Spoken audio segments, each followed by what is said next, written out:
समझेंगे, अगर दो सदिश है, ठीक ना, और उन दोनों सदिशों में अलग अलग दिशाएं, क्या है, अलग अलग दिशाएं हैं, कोई एक्स अक्ष के अनुदिश जा रहा है, कोई वाई अक्ष के अनुदिश, दो अलग अलग क्या है, सदिश हैं, और उनका हम क्या करने वाले हैं, वियोजन। क्या करने वाले हैं, वियोजन। चलिए देखिए क्या है, किसी सदिश ए को, कोई सदिश क्या है, ए, इनको एकांक सदिशों आई केप और क्या, जे केप के पदों में वियोजित किया जाता है, तो उनके दो घटक a1 और दूसरा घटक क्या है, a2 है, और ये किनके समांतर होते हैं, a1 आई कैप के समांतर होते हैं और a2 जे कैप के समांतर होते हैं। अब समझिए ये है क्या, कोई भी सदिश रहे अगर उसको यूनिट वेक्टर में बांटते हैं, एकांक सदिश में बांटते हैं, तो वो तीन अलग अलग तरीके से दिशाओं में नजर आएगा। पहले जो एक्स अक्ष के दिशा में रहेगा इसको कहेंगे आई कैप, ये यूनिट वेक्टर है, क्या है, इकाई सदिश का संकेत है। जो वाई अक्ष की तरफ रहेगा उसको क्या कहेंगे, जे कैप, और जो जेड अक्ष की तरफ रहेगा उसको क्या कहेंगे, के कैप। ये तीनों यूनिट वेक्टर को की दिशा को बताने के लिए व्यक्त किया जाता है। तीनों क्या बताएगा, इकाई सदिश के, एकांक सदिश के दिशा को बताएगा। एक्स अक्ष के अनुदिश जो सदिश रहेगा इकाई सदिश, क्या नाम रखेंगे उसको, आई कैप। वाई अक्ष के जो अनुदिश रहेगा जे कैप, और जेड अक्ष के अनुदिश जो रहेगा के कैप। बस इतना याद रखना है। अभी हम यहाँ जेड अक्ष नहीं लिए हैं, अभी सिर्फ हम क्या लिए हैं, क्या, आई कैप और जे कैप, एक्स अक्ष के अनुदिश और क्या, वाई अक्ष के अनुदिश।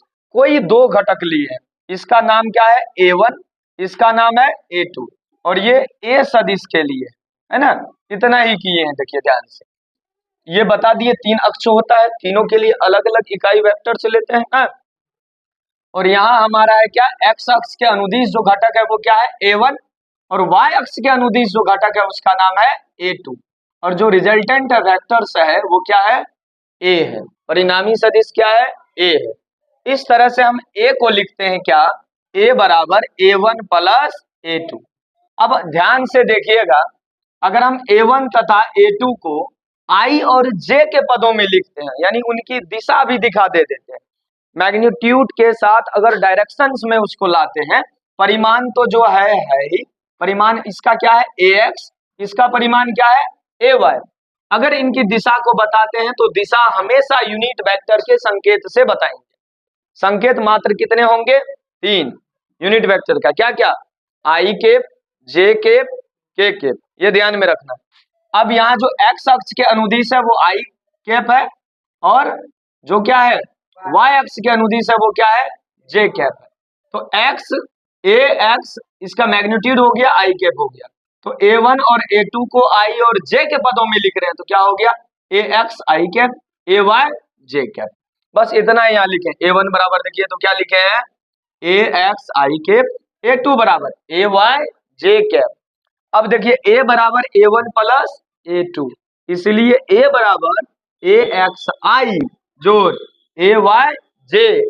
अब ये जो दिख रहा है ना, यही है हमारा जो रिजल्टेंट वेक्टर a है उसका वियोजन दोनों घटकों के लिए। ये हुआ a1, ये हुआ a2। ये सिर्फ मैग्नीट्यूड और डायरेक्शंस को बता रहा है।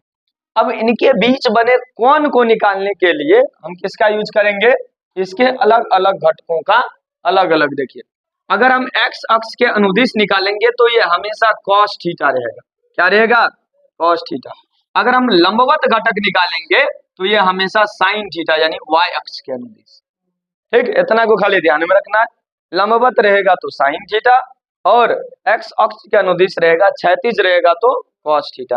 ये ऐसे हो कैसे पाया, इसको आगे समझेंगे या थोड़ा सा समझने का प्रयास करते हैं। देखिए, हम जानते हैं सदिशों के योग के दो नियम है, एक त्रिभुज नियम और दूसरा क्या, समांतर चतुर्भुज का नियम, पैरेललोग्राम ऑफ क्या, वेक्टर एडिशंस।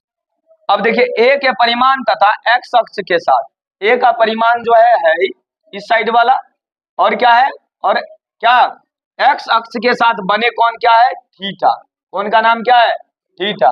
इसका अगर हम निकालना है तो a x अगर हम ले रहे हैं तो क्या लिखेंगे, a cos theta.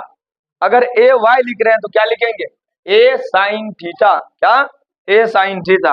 a x तथा a y को ज्ञात करने के लिए a तथा थीटा का मान निकालना है तो इसका वर्ग करेंगे, ए एक्स का स्क्वायर जोड़ ए वाई का ए स्क्वायर वाई बराबर क्या हो जाएगा, A square cos square theta जोड़ A square sine square theta. जरा याद कीजिए तो 10वां sine square theta plus cos square theta क्या होता है 1, तो ए स्क्वायर कॉमन ले लिए, ये दोनों हो गया 1, तो ए स्क्वायर गुना 1 तो ए स्क्वायर ना हो गया। अब ए स्क्वायर है तो ए को उधर भेज दिए तो इस पे क्या हो गया अंदर रूट क्या हो गया ए एक्स स्क्वायर ए वाई स्क्वायर। अब ए के जगह हम केवल क्या लिखे टेन थीटा, क्यों लिखे टेन थीटा, क्योंकि लंब बटे क्या है आधार, तो लंब बटे आधार किसमें होता है, किसमें होगा टेन थीटा में, तो टेन थीटा बराबर ए वाई बटा ए एक्स, तो ये हो गया लंब और ये हो गया आधार, इसके लिए ए वाई एक्स बटे। अब इसको थीटा के मान को निकालने के लिए हम टेन को उधर भेजिए, तो ये हो गया टेन इनवर्स ए वाई बटे ए एक्स खत्म। थीटा का मान निकालने के लिए इसका उपयोग करेंगे, मैग्नीट्यूड निकालने के लिए इसका उपयोग करेंगे, बस हो गया।